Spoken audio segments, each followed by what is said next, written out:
মসজিদের খাটিয়া ঘরের সামনে এসে হাজির হয়ে যাবে। আমার আপনজনেরা বলবে তাড়াতাড়ি কবরে লাশটা দাফন করে দাও। বলে বৃষ্টি চলে, বৃষ্টির মধ্যে কি করার, কয় পলিথিন দিয়া তারপরে দাফন করো। তারপরেও লাশটা উপরে রাখা যাবে না, পাহারা দিতে পারবো না। আজ আমার আপনজনেরা সবাই পাগল আমাকে কবরে রাখার জন্য।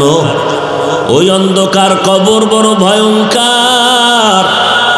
ও আল্লাহর বান্দারা, ও পর্দার আড়ালের মা বোনেরা, ও যুবকেরা, ও বৃদ্ধ বাবাজি, কয়দিন আর দুনিয়াতে বাহাদুরি করবেন?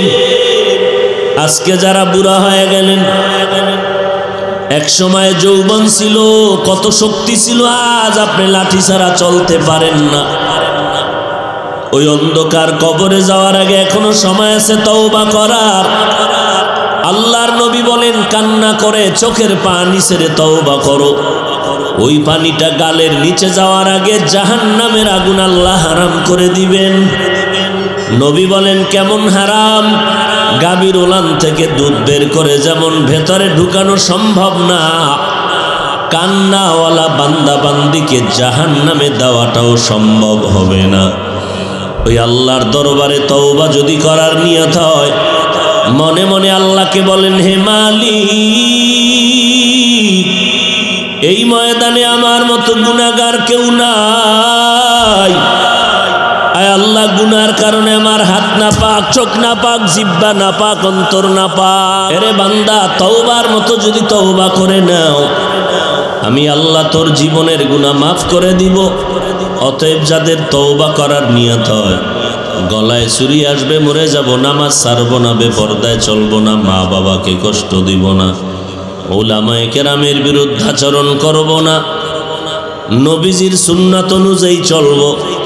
অন্তরে যদি দুর্বলতা না থাকে, খাঁটি তওবার যদি নিয়ত হয়ে থাকে, আল্লাহর মোহাব্বতে খাঁটি তওবার নিয়তে দুটো হাত আল্লাহকে দেখাইয়া দেই। আয় আল্লাহ, আমাদের হাতগুলো কবুল করে নেন, আমাদের তওবা কবুল করে নেন, তওবার উপরে মজবুত হইয়া চলার তৌফিক দান করেন, আমিন। মা কানা মুহাম্মাদুন আবা আহাদিম মির রিজালিকুম ওয়ালাকিন রাসূলুল্লাহি ওয়া খাতামান নাবিয়্যিন। ইন্না আরসালনাকা শাহিদাও ওয়া মুবাশশিরাও ওয়া নাযীরা ওয়া মা আরসালনাকা ইল্লা রাহমাতাল লিল আলামিন। বড় বড় দামি দামি স্বতন্ত্র টাইটেল ধরে নবীরে ডাকছেন। কেমন স্বতন্ত্র, যা আর কোন নবীর বেলায় নেই। আমার নবী ইমামুল মুরসালিন, কোন নবীর বেলায় এই টাইটেল দেওয়া হয় নাই। আমার নবী খাতামুন নবিয়্যিন, এটা কোন নবীকে বলা হয় নাই। আমার নবী শাহেদ, আমার নবী নাজির, অন্য কোন নবীর বেলায় বলা হয়নি। স্বতন্ত্র দামি উপাধি ধরে নবীকে আল্লাহ সম্বোধন করলেন। কিন্তু আশ্চর্য বিষয়, এত বিশাল আশ্চর্য সফর আসমানের দিকে মেরাজের সফরের বেলায় আল্লাহ পাক তার নবীরে এমন একটা দুর্বল, একটা স্বাভাবিক শব্দ দিয়া ডাকলেন, যেটা স্বতন্ত্র রইল না। কি শব্দ দিয়া ডাকছেন বলেন না? আপনারা বলবেন? কথা না বুঝলে তো বোঝা যায় যে কিছু বুঝেন না, চুপচাপ বসে আছেন। মেরাজের ক্ষেত্রে আল্লাহ নবীকে সম্বোধন করছে বান্দা বলে। বান্দা শব্দটা কি স্বতন্ত্র? আমরাও বান্দা, নবীরেও বান্দা কয়ে ডাকলেন, তাহলে স্বতন্ত্র তো আর রইল না। আমরাও কার বান্দা? নবীরেও আল্লাহ বান্দা বলে ডাকলেন। কারণ কি? এর বহু কারণ। এক কারণ কি, যে বান্দা কাকে বলে? যার দেহ আছে, রুহ নাই।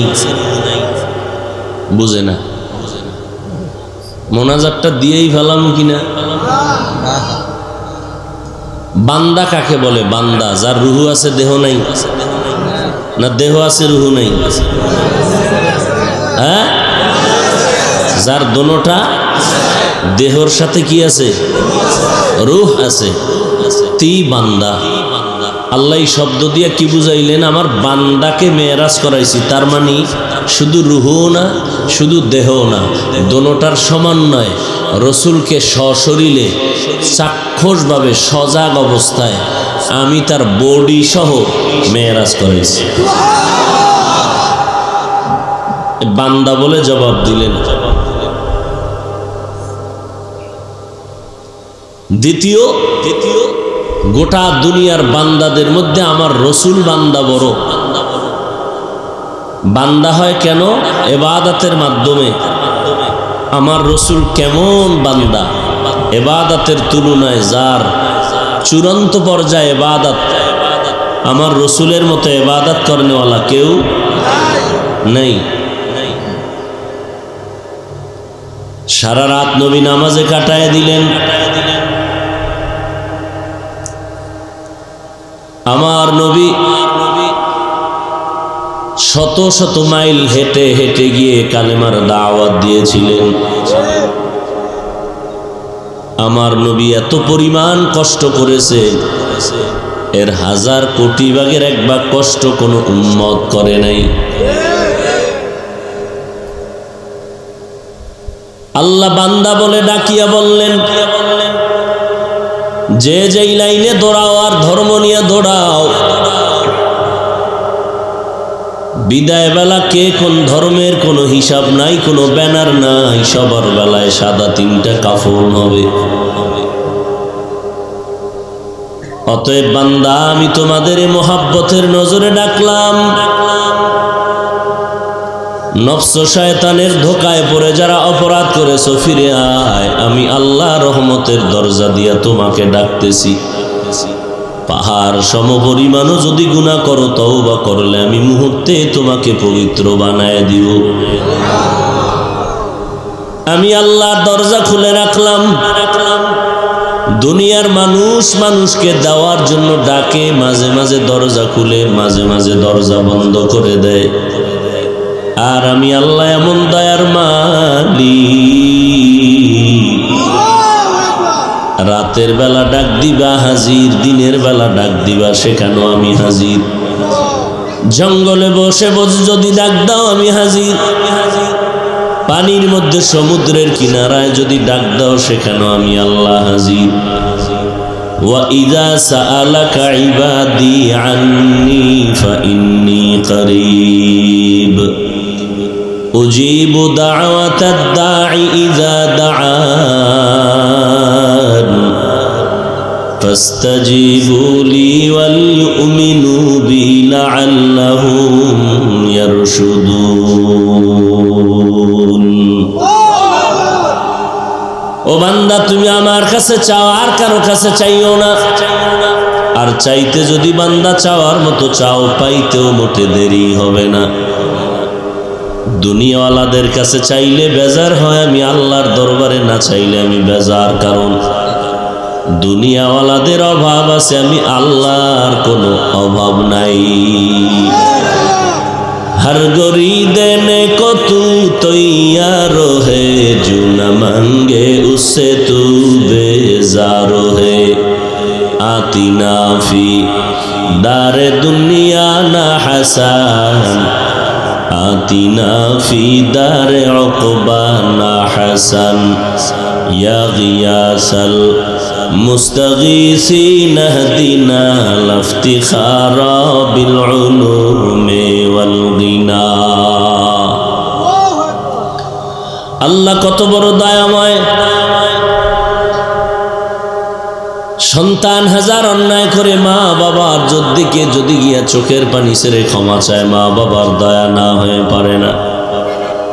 আল্লাহ বলেন, ওই মা বাবার তুলনায় 99 গুণ মায়া আমি আল্লাহ জমা করে রেখেছি। আমি আল্লাহ ক্ষমার দরজা খুলে রাখলাম, কারণ আমি আল্লাহ চাই আমার কোনো বান্দা যেন জাহান্নামের আগুনে জ্বলতে না পারে। কারণ আমি আল্লাহ জানি, বান্দা তুমি বড় দুর্বল। জমিনের মধ্যে তুমি সামান্য সূর্যের গরম সহ্য করতে পারো না, যেই সূর্যটা জমিন থেকে 9,30,00,000 মাইল উপরে। কিয়ামতের ময়দানে ওই সূর্যটা যখন মাথার উপরে নেমে আসবে, আমি আল্লাহর অর্ডারে সূর্যের মুখ সব নিচে করে দিবে আর বলবে যত তাপ আছে ছেড়ে দাও, এই তাপ সহ্য করতে পারবি না রে গোলাম। এমন তাপ শুরু হয়ে যাবে, সূর্যের গরমে মাটির জমিনটা পুড়িয়া তামা হয়ে যাবে, মানুষের মাথার মগজগুলো ভাতের মারের মতো ফুটতে থাকবে, পেটের নাড়ি বুড়ি পায়খানার রাস্তা দিয়া বের হয়ে যাবে। কেমন ভয়ঙ্কর হালাত হলে নবীদের কোনো গুনাহ নাই, তারাও নাফসি নাফসি বলে কান্না করবেন। ও বান্দা, তুমি একটা সেকেন্ডের আযাব ওই হাসরের ময়দানে সহ্য করতে পারবা না। অতএব তওবা করার মতো তওবা করে নাও। আমি আল্লাহ তোমার তওবা মুহূর্তের মধ্যে কবুল করব, কারণ আমি আল্লাহর মতো দয়াময় কেউ নাই। আমি আল্লাহ চাই তুমি তওবা করে পবিত্র হও, কবরে যাও, আমি অনন্তকালের জন্য বেহেশতের বিছানা দিয়ে দিব।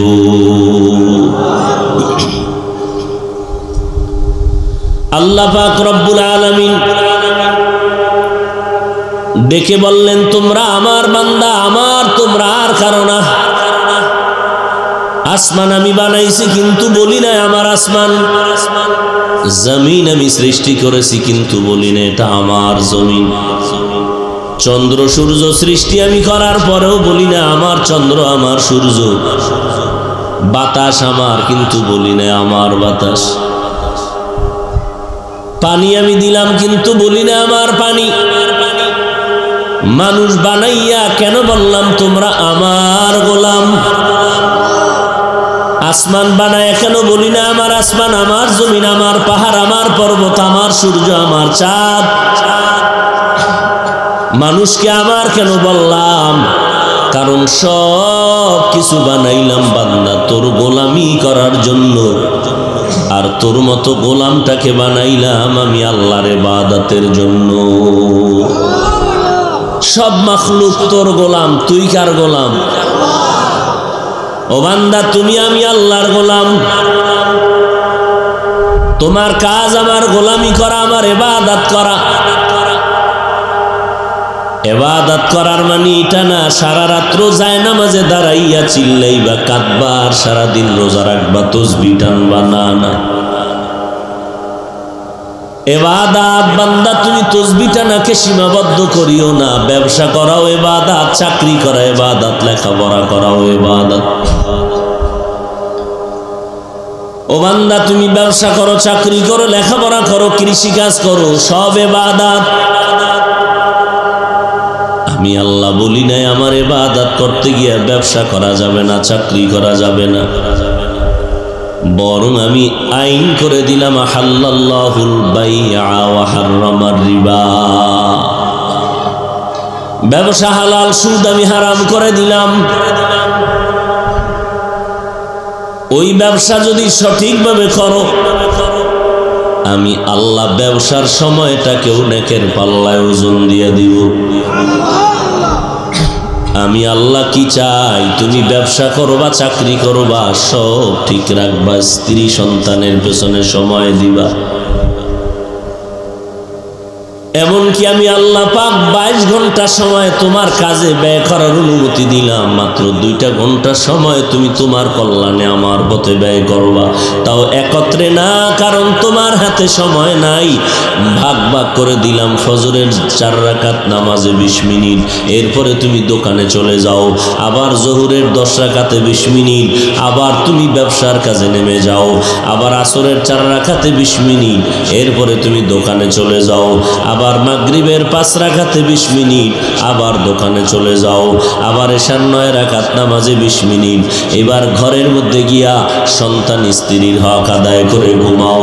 ঘুম থেকে উঠিয়া আবার ফজরের নামাজ যদি আদায় করো, ও নবী জানায় দেন ওই বান্দাটা ঘুমাইয়া যে সময় কাটাইলো, ওই সময়টাও নেকের পাল্লায় ওজন দিয়া দিব। কাদের কুদরত দারি বর কামাল, আন্তা রব্বি আন্তা হাসবি জুল জালাল, তুহি কাদের জলিলুল্লাহ জাহাদার, বহর হালে तू ही मेरा निगाहदार।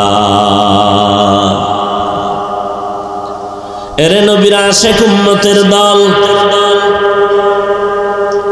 কেমন মায়ার নবী আমার। কিয়ামতের ময়দানে নবীরা নাফসি নাফসি বলে কাঁদবেন, শুধু একজন নবী রহমাতুল লিল আলামিন উম্মতি উম্মতি বলে কান্না করবেন। ওই নবীর উম্মত হইয়া আজ এত বয়ান, তাবলীগের বয়ান, পীর সাহেবদের বয়ান, জুমার দিন খতিবের বয়ান, বক্তাদের বয়ান, এরপরও কেন মুসলমান নবীর আদর্শের মালাটা গলায় লাগাও না? আজকে মাত্র 6 মাস যদি বয়ান হিন্দুদের গির্জায় গিয়া করতাম, মন্দিরে গিয়া খ্রিস্টানের গির্জায় বসায় দিত, 6 মাস বয়ান করতাম, মনে হয় এরা সৃষ্টির মধ্যে শ্রেষ্ঠ নবীর আশিক হয়ে যাইত। অথচ মুসলমানকে বয়ান করি, এত বয়ানের পরেও কেন নামাজ নাই, পর্দা নাই, টুপি নেই, সুন্নতের আমল নাই, কোরআন তেলাওয়াত নাই। মনে মনে কি ভাবছো রে বাবা, হুজুরেরা মিথ্যা কথা বলে, কোরআন হাদিস মিথ্যা বলে। আল্লাহ তো চ্যালেঞ্জ দিয়া দিলেন, একটা ভুল পারলে বের করে দেখাও। আজও পর্যন্ত কোরআনের একটা ভুল কেউ বের করতে পারে তো না, বরং ভুল বের করতে গিয়ে লক্ষ লক্ষ বিধর্মীরা কালেমা পড়ে মুসলমান হয়ে গেল। নবীর জীবনে একটা মিথ্যা কথা বলেন নাই। লক্ষ লক্ষ আম্বিয়ায়ে কেরাম মিথ্যা বলতে পারেন না, লক্ষ লক্ষ সাহাবায়ে কেরাম মিথ্যা বলতে পারেন না, কোটি কোটি ওলামায়ে কেরাম মিথ্যা বলতে পারেন না। ও নবীর আশিক আবার মনে মনে নফসে ধোঁকা দেয়, নবীর তরিকা যদি মানো হুজুরদের মতো, তো তোর জীবনটা স্বাধীনভাবে চালাতে পারবি না। ও যুবক, ও বৃদ্ধ বাবাজি, ও পর্দার আড়ালের আম্মা জান, বলেন আপনারা দাড়ি টুপি বাদ দিয়ে আমরা দাড়ি টুপিওয়ালা নবীর তরিকাওয়ালাদের থেকে কি পরিমাণ সম্মান আর শান্তিতে আছেন? আমরা নজর করে দেখলাম, মদিনাওয়ালার তরিকায় চলতে গিয়া খানা বন্ধ হয় নাই, ঘুম বন্ধ হয় নাই, বাজার করা বন্ধ হয় নাই। আপনারাও 3 বেলা খান, আমরাও 3 বেলা খাই। নবীর তরিকা যারা মানে না, তারাও বাজার করে, ব্যবসা করে, চাকরি করে। আমরা নবীর তরিকাওয়ালারাও বাজার করি, ব্যবসা করি, চাকরি করি। যারা নবীর তরিকা মানেন না, আপনারাও বিয়া শাদী করে সন্তান নিলেন, আমরাও নিলাম। যারা নবীর তরিকা মানেন না, আপনারাও দেশ বিদেশ স্বাধীনভাবে সফর করেন, আমরাও দেশ বিদেশ স্বাধীনভাবে সফর করি। তুলনামূলক দেখলাম পরিশেষে কোরআনওয়ালা নবীর আদর্শওয়ালাদের মতো সম্মানে জমিনে কেউ নাই।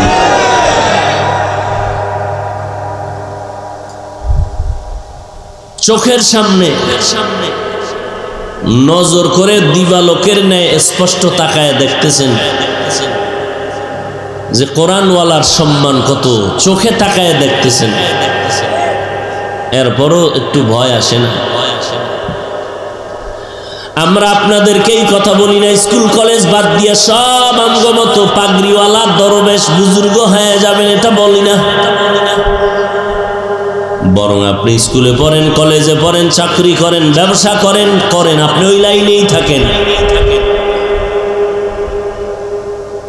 তবে দাবি একটা, যেখানেই থাকেন 5 বেলার নামাজ পড়বেন, নবীর তরিকায় চলবেন, মা বাবার দোয়া নিয়ে চলবেন, ওলামায়ে কেরামের মহব্বত নিয়ে আমল করবেন।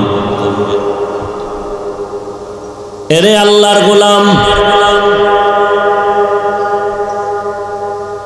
আপনি বলবেন এটা কিভাবে সম্ভব?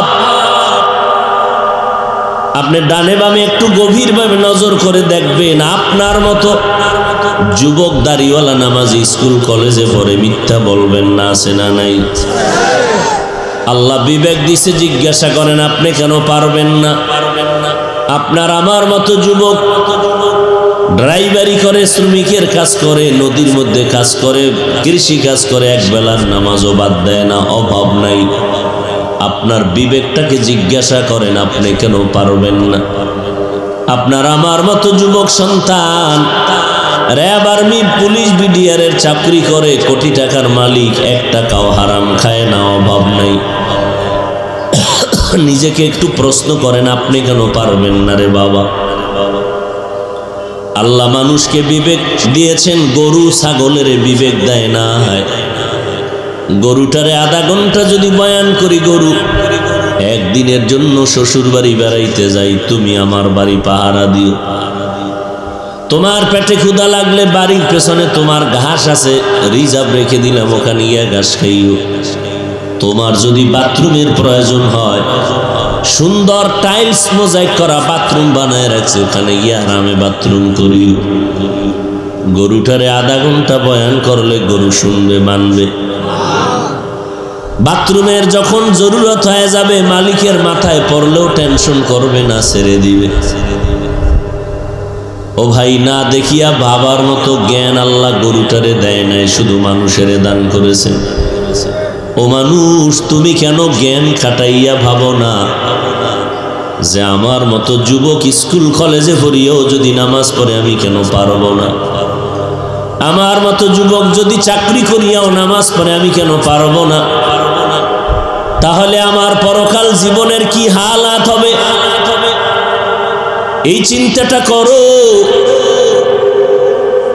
আজকে তুমি আমি যারা মোটামুটি আমল করি, আমাদের আমল তো আমলের কাতারেই না। যাদের নাম নিয়ে আমরা বয়ান করি সিরিয়ালে, তারা মানুষ, উম্মতের আদর্শ, সাহাবায়ে কেরাম। যাদের নামে আল্লাহ জীবদ্দশায় জান্নাতের টিকিট পাঠায় দিলেন, তাদের ইতিহাস পড়ে দেখো, মরণ পর্যন্ত কান্নার আওয়াজ, মরণ পর্যন্ত কান্নার আওয়াজ। আবু বকরের মতো সাহাবী রাতের বেলা দাঁড়াইয়া কান্না করে নামাজে। এমন একজন ওলিয়ে কামেল আল্লাহওয়ালা নাই যার জীবনে কাঁদে নাই, তাহাজ্জুদ পড়ে নাই, কান্না করেন নাই। এত ইলম, এত আমল, এত তাকওয়া, এত ইখলাস থাকার পরেও তারা জীবন ভর কেন কান্না করলেন? আপনার আমার আমল তো আমলের মতোই না। টুকটাক যা করি তা মানুষকে দেখানোর জন্য করি। নামাজ না পড়লে মানুষ আমারে ওয়াজে দাওয়াত দিবে না, লম্বা জামা না পড়লে মানুষ আমারে বক্তা বলবে না, নামাজ না পড়লে মানুষ আমার থেকে তেল পরা পানি পরা নিতে আসবে না। দুনিয়া কামাই করার জন্য ইসলামের লেবাস ধরে ফেললাম। যা করি কিছুই না, আল্লাহর মহব্বতে করি না। আর যারা একনিষ্ঠতার সাথে আল্লাহর ইবাদত করছেন একমাত্র আল্লাহকে খুশি করার জন্য, আর আল্লাহ খুশিও হইয়া তাদেরকে জান্নাতের টিকিটও পাঠিয়ে দিয়েছেন। তাদের ইতিহাস কেমন? জান্নাতের টিকিট পেয়ে আবু বকর নামাজে দাঁড়ায় কান্না করেন। নবী বলেন, আবু বকর আপনি কাঁদেন কেন? বলে, হাসরের ময়দানের ভয়। যেদিন সূর্য মাথার উপরে থাকবে, আপন কেউ আসবে না। ওই সময় যদি হিসাবের কাঠগড়ায় দাঁড়াই আমি আবু বকর আটকায় যাই, সাথে সাথে জাহান্নামের হ্যান্ডকাপ আমার হাতে লেগে যাবে। কি উপায় হবে আমার? ওমরে ফারুকের মতো বান্দা জান্নাতের টিকিট পাইয়া ঈদের দিন দরজায় তালা লাগায় কান্না করে, আমার কি উপায় হবে কবরে হাসরে? এরে ভাই, মদিনার নবী বলেন, জাহান্নামের আওয়াজ কানে আসলে 2 ফোঁটা চোখের পানি ছেড়ে তওবা করো আর ক্ষমা চাও। আপনি তো কাঁদেন না, কেউ যদি কান্না করে আপনি তাও পছন্দ করেন না। অথচ আল্লাহর কোরআন কেমন মজার। মোবাইলে ইউটিউব খুলিয়া মাঝে মাঝে কোরআন তেলাওয়াত শুনবেন। মক্কা মদিনার ইমাম সাহেব কোরআন তেলাওয়াত করে নামাজে দাঁড়ায়, ইমাম সাহেবও কান্দে, পেছনের মুক্তাদিরাও কান্না করে। এই যুবকেরা দেখছো, টাইম নাই, ব্যস্ত হয়ে গেছে। তোর বাবার ওয়াদা, মোবাইল না চালাইলে জিন্দেগি সফল হবে না। নামাজ রোজা খানা দানা লেখাপড়া সব বাদ দিয়া সারা রাত মোবাইল নিয়ে পড়ে থাকো। কই গেল মা বাবার মোহাব্বত, ভাই বোনের মোহাব্বত, পরিবারের মোহাব্বত? সব ধ্বংস করে ফেললো এই মোবাইল। মাইকের আওয়াজ ঠিকই বন্ধ করে দিতে বলে প্রশাসন। এসএসসি পরীক্ষার্থীদের সুবিধার্থে মাইকের আওয়াজ বন্ধ রাখেন, কিন্তু এসএসসি পরীক্ষার্থীরা ওয়াজের প্যান্ডেলে কম আসে। এই মাইকের আওয়াজের দ্বারা তেমন কোনো ক্ষতির আশঙ্কা নাই, বরং অজান্তে কেউ যদি এসে বসেও আর মোনাজাত করে আল্লাহ বাড়ায় দিবে। কিন্তু ওই সন্তানেরা তো ঘরের চার দেওয়ালের মাঝে সারা রাত মোবাইল চালায়। বাহিরের মাইক বন্ধ করলে কি হবে ওর হাতের মোবাইল কন্ট্রোলে না নিলে? মোবাইল নিয়ে সারা রাত গেমস খেলে। গেমস খেলতে খেলতে কত যুবক হায়ওয়ান জানোয়ারের মতো পাগল হয়ে গেল, মাথার তারমার সব ছিঁড়ে গেছে, পাগল আর পাগল। এই যুবকেরা, তোরা এই বিষয়ে ভালো জানো, বল আমার কথা ঠিক আছে তো? এই যে মোবাইলে গেমস খেলতে খেলতে এখন সে পাগল হয়ে গেছে। খাইতে বসলো ওই পাগলামির আওয়াজ, বাথরুমে গেল পাগলামির আওয়াজ। বড় আফসোস, বুক ফাটাইয়া কান্না করা উচিত আপনাদের। আপনারা হাসেন, সমাজ কোথায় চলে গেল? কে কন্ট্রোল করবে? আর ফেসবুক নামের গজবের পেজ, গীবত শেখায়াত ছাড়া আর কি আছে? কখনো সরকারের গালি, কখনো অমুক ব্যক্তিরে গালি, কখনো চরমনাইকে গালি, কখনো উজানিকে গালি, কখনো হাটহাজারীকে গালি, কখনো দেওবন্দীদেরকে গালি, কখনো কওমিওয়ালাকে গালি। এছাড়া আর কি আছে ফেসবুকে বলেন তো? এই গালাগালি ছাড়া কি আছে? আর কি পরিমাণ ফেক আইডি খুলিয়া মানুষ এই কবিরা গুনায় লিপ্ত হয়ে আছে। দিন রাত্র চর্চা, শুধু গীবত, অনাধিকার চর্চা করে। আজকে একজনে দেখাইলো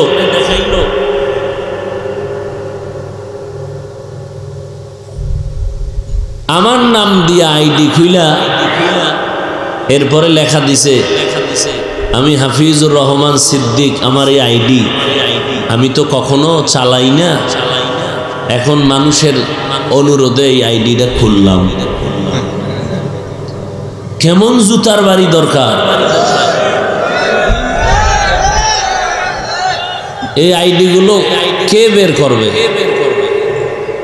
এত বড় খারাপ মানুষ। তবে আমার ধারণা ঘুরে ফিরে সব মওদুদির দালাল ছাড়া কেউ না। এটা আমার একটা ধারণা যে এই দেওবন্দি, কওমি, আমি হাফিজ, চরমনাইয়ের বিরুদ্ধে যে যতই লেখক যা করুক, ঘুরে ফিরে দেখবেন সব মওদুদির মুরিদ। আইডি তালাশ করেন, খুঁজতে খুঁজতে দেখবেন মওদুদির ডাইরেক্ট মুরিদ, না হয় ইনডাইরেক্ট মুরিদ। কথা বুঝেন? আজকেও আবার প্রচার করে দিলাম, আমি কোনো পেজ চালাই না, ফেসবুক চালাই না, আমার মোবাইল পকেটে।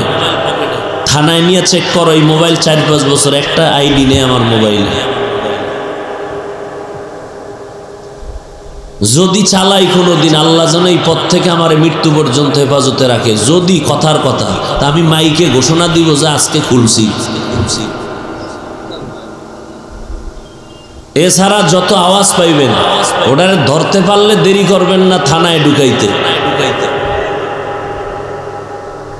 স্পষ্ট এলান করে দিবেন, জানায় দিবেন। আমি মোবাইল নিয়ে কোনো সময় কাটাবার টাইমই নেই আমার। আর আমি আল্লাহর রহমত যে দিল থেকে এটার মোহাব্বতই উঠে গেছে। কখনো আমি এই ফেসবুক টেসবুক চালাই না, আগেও চালাই না, এখনো না, ভবিষ্যতেও না। এমনকি আমি এক পর্যায়ে এই মিডিয়া পর্যন্ত বন্ধ করে দিয়েছি। কারণ ভালো করতে গিয়ে যদি ওলামায়ে কেরামের বদনাম হয় তা এই কাজের দরকার নেই। কথা বলতে গেলে একটু অজান্তে ভুল কথা বের হতেও পারে, আপনার হয় না? সেটাকেই যদি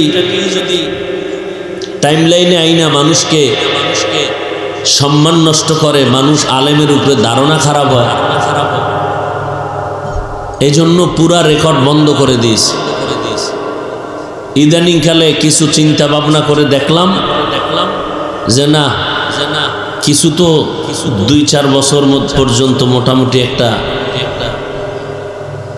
অবস্থা অন্তরে আসছে অনেকের। তো এখন মোটামুটি তওবা পড়াইয়া কিছু মিডিয়া ছাড়ছি,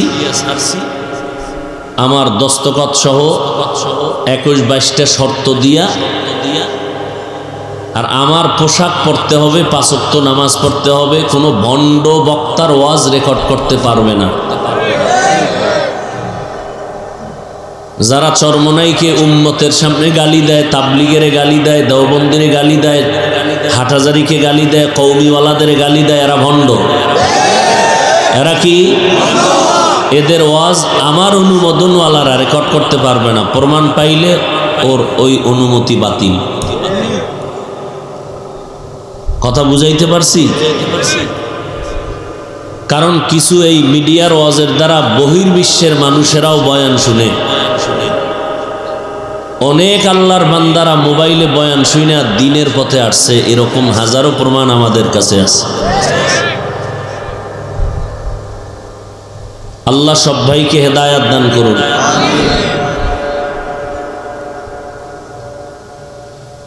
হ্যাঁ, এই যুগে সব থেকে বড় বুজুর্গ ওই ব্যক্তি যে সুন্নতের আমলের পাশাপাশি মোবাইল থেকে নিজেকে হেফাজতে রাখতে পারে। এর থেকে বড় ওলি কেউ নেই এই যুগে।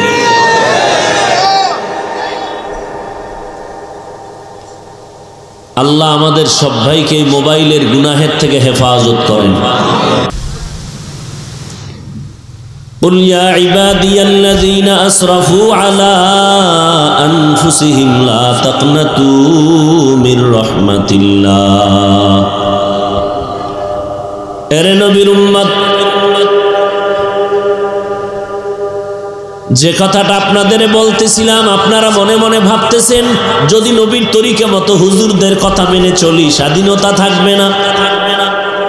আপনার জবাব দিয়ে দিলাম, নবীর তরিকা মতো চললে স্বাধীনতা কখনো নষ্ট হবে না।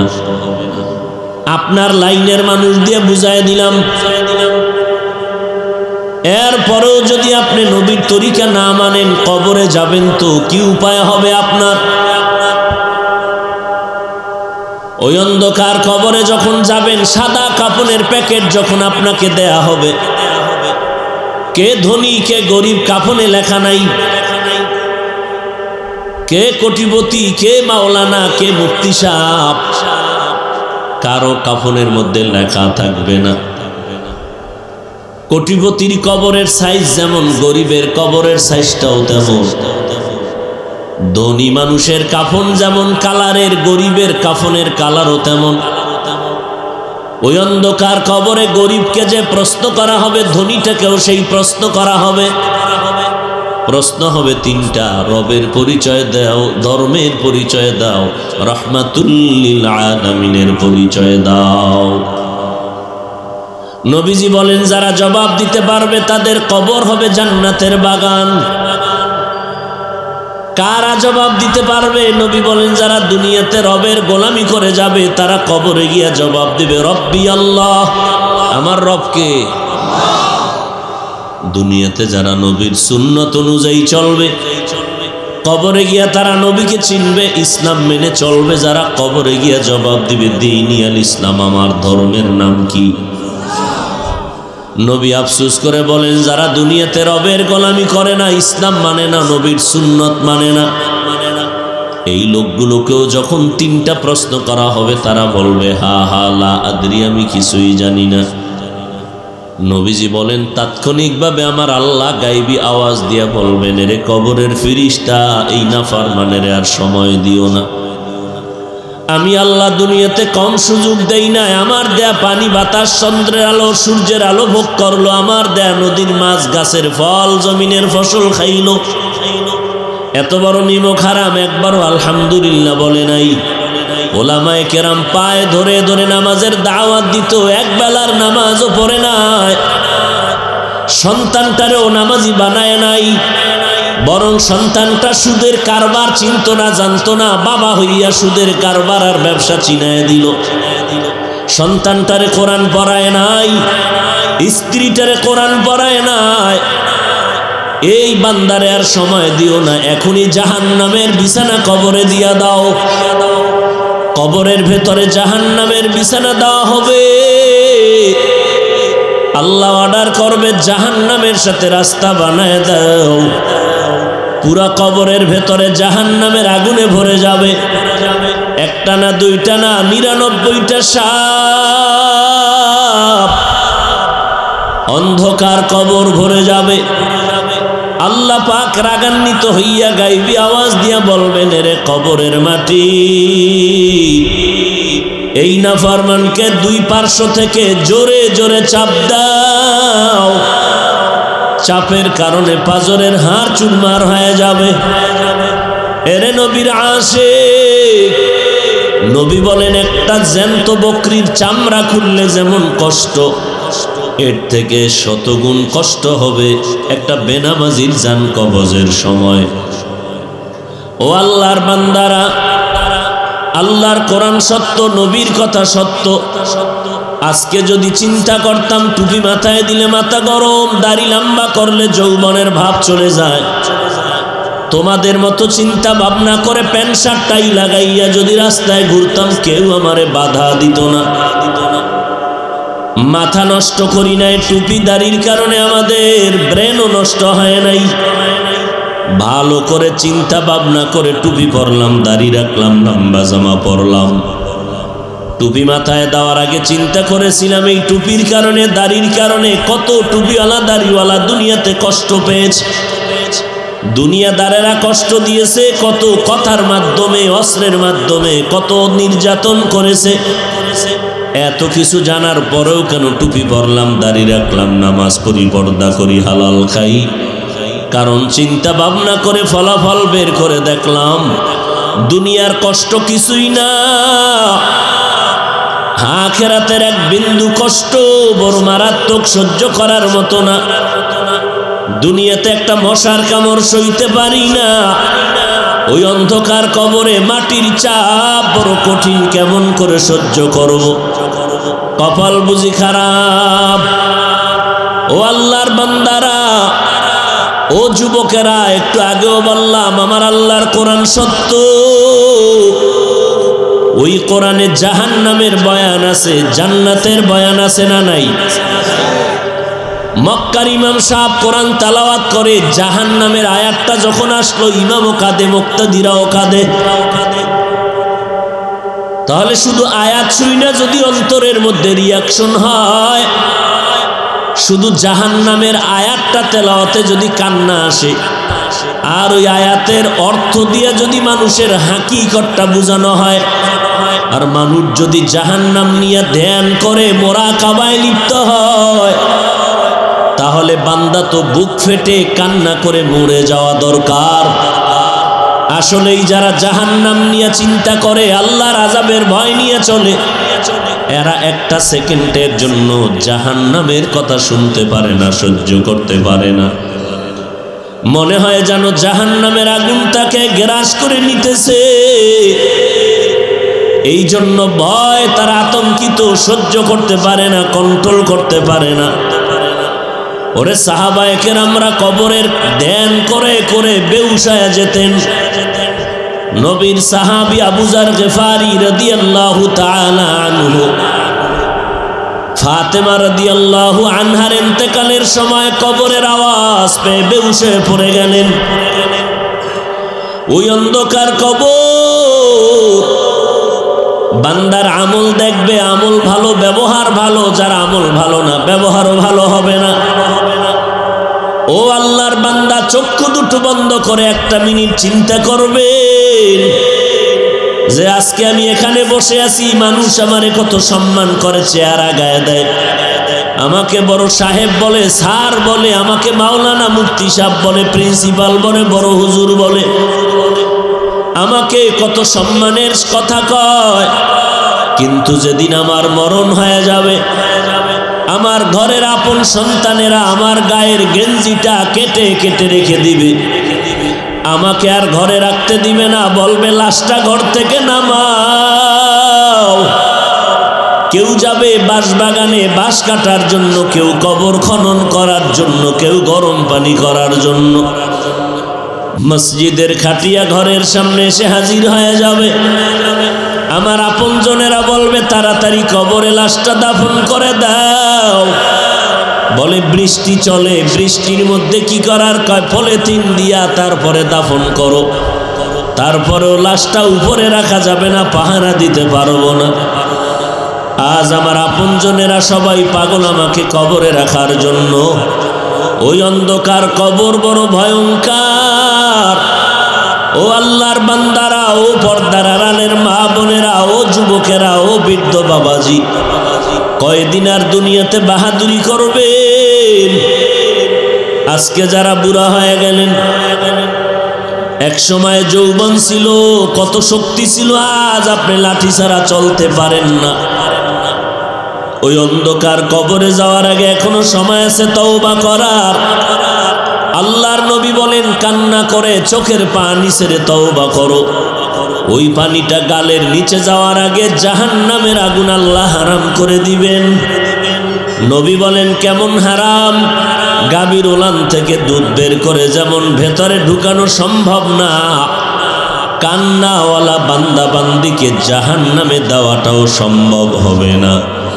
ওই আল্লাহর দরবারে তওবা যদি করার নিয়ত হয়, মনে মনে আল্লাহকে বলেন, হে মালিক, এই ময়দানে আমার মতো গুনাহগার কেউ নাই। আয় আল্লাহ, গুনার কারণে আমার হাত না পাক, চোখ না পাক, জিহ্বা না পাক, অন্তর না পাক। এরে বান্দা, তওবার মতো যদি তওবা করে নাও, আমি আল্লাহ তোর জীবনের গুনাহ মাফ করে দিব। অতএব যাদের তওবা করার নিয়ত হয়, গলায় ছুরি আসবে, মরে যাব, নামাজ ছাড়বো না, বেপরদায় চলবো না, মা বাবাকে কষ্ট দিব না, উলামায়ে কেরামের বিরুদ্ধাচরণ করব না, নবীজির সুন্নাত অনুযায়ী চলবো। অন্তরে যদি দুর্বলতা না থাকে, খাঁটি তওবার যদি নিয়ত হয়ে থাকে, আল্লাহর মোহাব্বতে খাঁটি তওবার নিয়তে দুটো হাত আল্লাহকে দেখাইয়া দেই। আয় আল্লাহ, আমাদের হাতগুলো কবুল করে নেন, আমাদের তওবা কবুল করে নেন, তওবার উপরে মজবুত হইয়া চলার তৌফিক দান করেন। আমিন।